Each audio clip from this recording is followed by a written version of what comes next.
Hello again, dreamer. Welcome back to Soft Thoughts.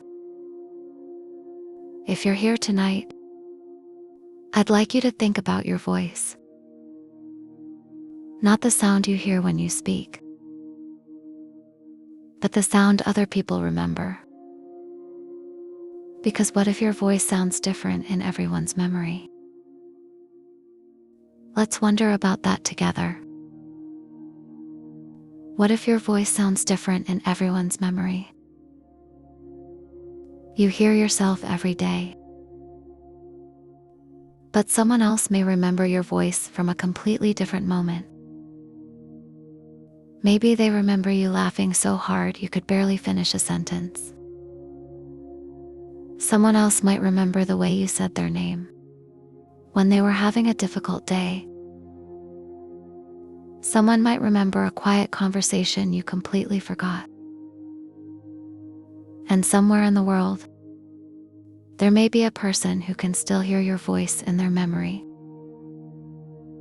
even though you haven't spoken to them in years. Isn't that strange? We think our voices belong to us, but the moment we speak, they become part of someone else's story. And maybe that's true about more than our voices. A smile you barely remember giving. A joke you thought was insignificant. A hug you didn't realize someone desperately needed. A sentence you said without thinking may have stayed with someone for years. We move through life collecting memories of other people, but we rarely stop to wonder that perhaps we're becoming memories too.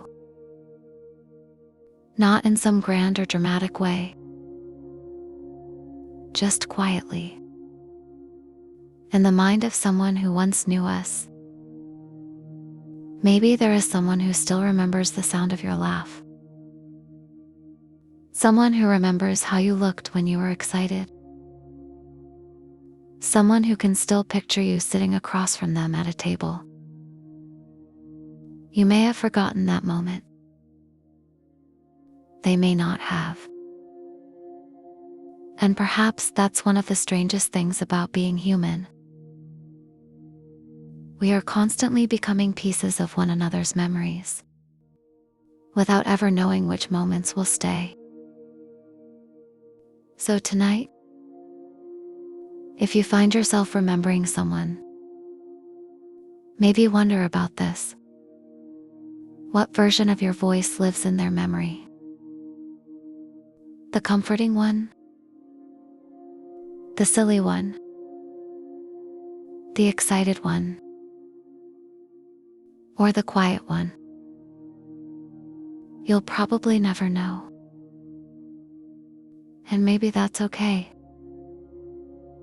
Sleep well, dreamer. You may never hear yourself the way the people who love you do. But somewhere in their memories, your voice is still speaking. And perhaps that's one of the quiet ways we never completely leave.